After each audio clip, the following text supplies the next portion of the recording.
자, 어쨌든 간에 지금 이제 우리가 수많은 위기들이 이제 다가오는데, 이제 그 중에서 이제 하나가 누구나 다 알고 있는 위기가 요 인구 구조죠, 사실은. 이거 해결하겠다고 해서 지난 한 250조 원인가 260조 원인가를 갖다 썼습니다. 이 문제가 한국 사회에 현안이 된 게 2003년, 4년, 5년쯤부터 큰 현안이 됐습니다, 이게. 그때 이제 우리가 2002년에 그때 이제 저출생아 수가 49만 명대로 떨어졌거든요. 그러다가 이제 그 2017년까지 40만 명대에서 그냥 이렇게 쭉 머물러다가 지금은 30만 명대를 거쳐가지고 지금 20만 명대로 지금 떨어지고 있습니다. 그 문제 해결하겠다고 엄청나게 많은 돈을 갖다 썼음에도 불구하고 이렇게 된 겁니다, 이게. 이를테면 이제 우리의 지금 많은 어떤 그 국정 그 현안들이 다 이런 식으로 돼 있습니다, 이거. 돈은 돈대로 쓰고 해결된 거는 별로 없어요. 자, 그러면 또 이제 자유보수 우파 애국 스스로를 갖다가 그렇게 자기를 그렇게 규정하는 사람들이 있습니다. 저는 참 놀란 게 4월 16일요. 4.15 총선이 있었고요. 그때 이제 제 아주 가까운 지인이 4월 16일 날 출근을 해보니까 그때 한 30대, 40대 연구원들이죠. 그 사람들이 아침에 출근해가지고 하이파이브를 딱 하더라는 겁니다. 뭐냐면은, 월드컵 축구요. 뭐 한일전 같은 데서 한국팀이 이긴 것처럼. 아니, 근데 그게 뭐 삼성전자 연구실에도 그런 일이 있었고, 테헤란밸리 벤처 사무실에서도 그런 일들이 비일비재했다고 제가 들었어요. 근데 이제 2019년 10월 3일 그 광화문 광장에 나왔던 그 사람들의 함성하고 2020년 4월 16일 총선 바로 그 다음날 그때 30, 40대의 어떤 하이파이브 이게 너무나 대조가 이제 되지 않습니까? 왜 이렇게 됐을까? 저는 지금 현재 스스로를 갖다 자유보수우파 애국 세력이라고 하는 사람들은 이 부분에 대해 가지고 좀 깊이 성찰을 갖다가 한 것 같지가 않습니다. 이게. 그 뒤에 이제 제가 이 박태준 씨 얘기가 있는데, 박태준 씨, 원래 이제 박정희 대통령이 박태준 씨가 굉장히 청렴결백했다고 들었습니다. 그래서 이제 이분한테 아현동 집을 그때 사줬어요. 그때 그게 한 시가로 10억 정도 되는 집이었습니다. 근데 그 집을 이분이 2000년대 초에 그때 박은순 씨가 아름다운 재단 할 때 그때 이 집을 갖다가 기부를 했어요. 그리고 무주택자가 돼가지고 무주택자로 돌아가셨거든요. 근데 이게 뭐냐. 그 당시에 뭔가 보수우파 일을 했던 분들은 지금 스스로를 자칭 민주진보라고 하는 어떤 사람들에 대한 어떤 부채감들이 있었어요. 그리고 이제 그 사람들에 대한 미안함 있고 그 사람들에 대한 주눅들이 들어 있었거든요. 이게 이 박태준 씨가 그 박정희 대통령으로부터 물려받은 집을 이렇게 그냥 흔쾌히 기부를 갖다가 한 거죠. 근데 문제는 지금 그 기존의 자유보수 우파 애국 요 정치 세력을 표방하는 사람들은 계속 그래 왔습니다. 이른바 자칭 민주진보.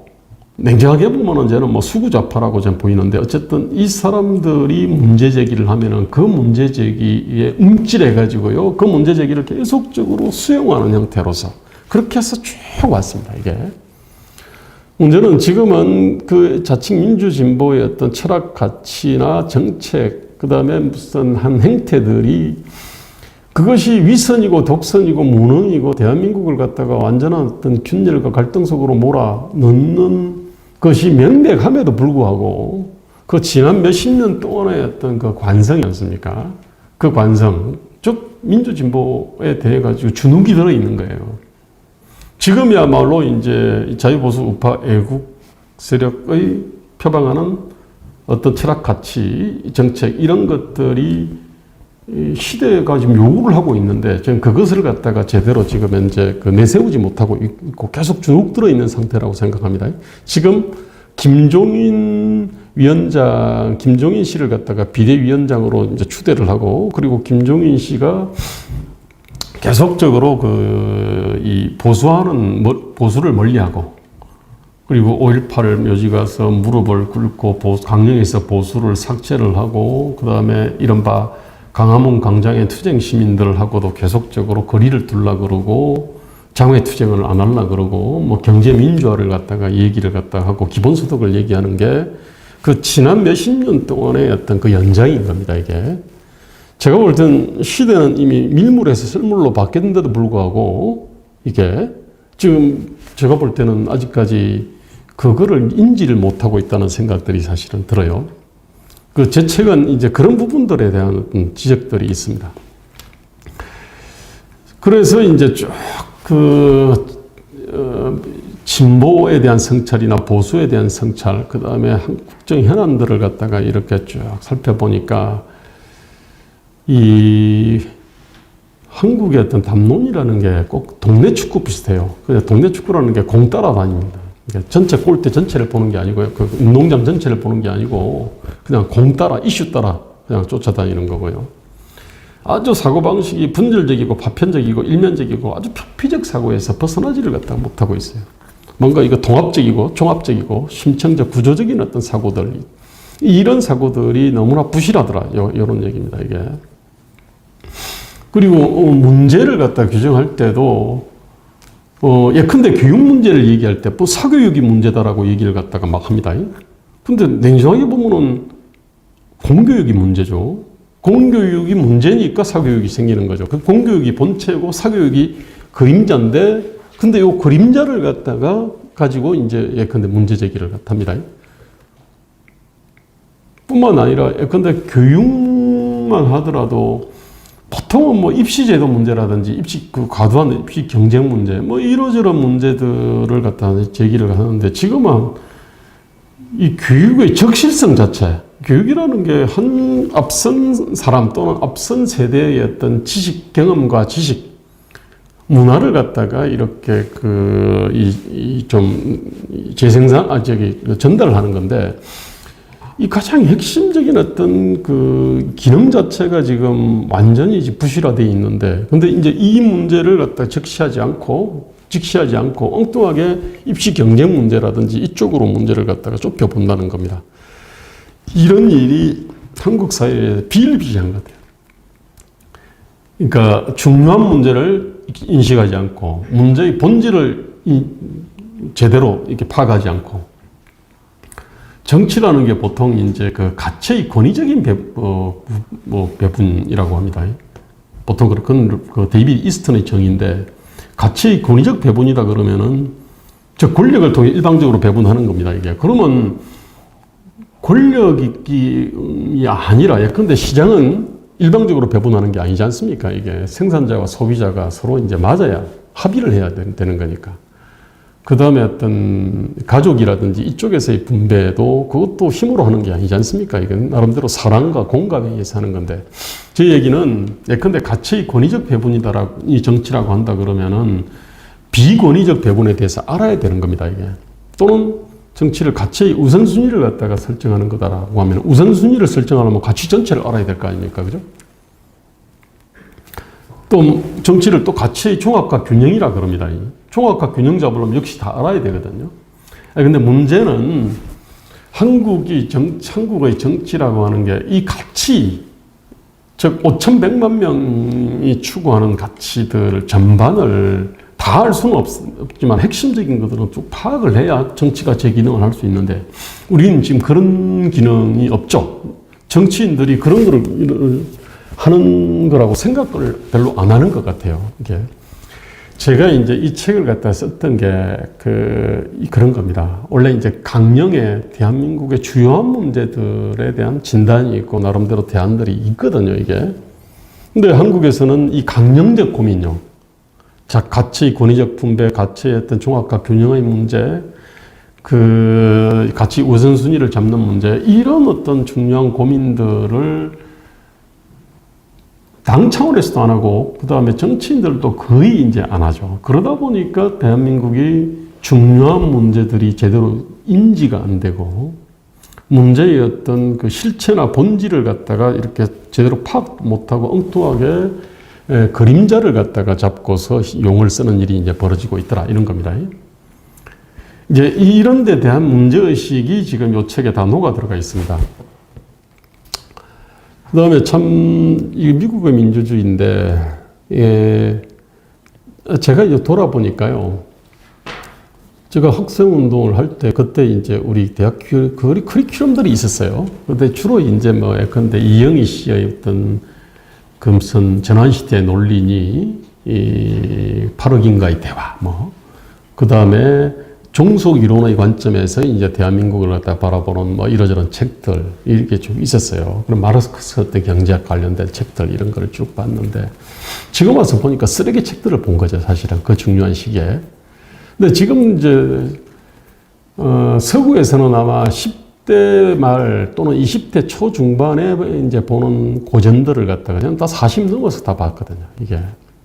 그러면서 이제 우리가 세계 보편지성하고 얼마나 많이 떨어져 있는지를 갖다가 제가 이제 절감을 하게 되는 겁니다. 우리 지금 현재 문재인 정부와 86세대와 민주당의 저 혼미, 무능, 그 다음에 퇴행의 뿌리에는 정말로 중요한 시기에 세계 어떤 보편지성 내지 이성하고는에서 너무나 뒤떨어져 있는 그야말로 시대착오적인 어떤 그런 공부를 했고, 물론 이제 그거 현실에서 다 깨져나갔습니다, 사실은.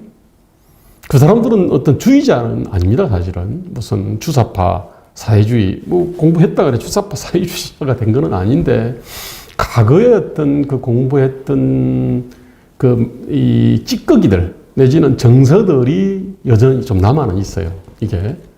근데 어쨌든 제가 이제 제가 지난 10년 동안 본 책들 중에서 정말로 내가 젊었을 때 이 책을 봤더라면 얼마나 좋았을까라고 생각되는 책들이 몇 권이 있는데 그 중에 한 권이 미국의 민주주의입니다. 요즘은 이제 아메리카의 민주주의라 그래가지고 제가 깔끔하게 번역되어 있는 게 있습니다. 이제 저는 이제 이런 걸 이제 이 책의 또 그 목차를 갖다 쭉 보면요, 이 아메리카 대륙의 그 지리에 대한 얘기가 제일 먼저 나옵니다. 그 다음에 이제 쭉 정치 체제라든지 이런 게 쭉 나오는데, 이제 이런 책들을 보면서, 한국 사회를 분석을 할 때도,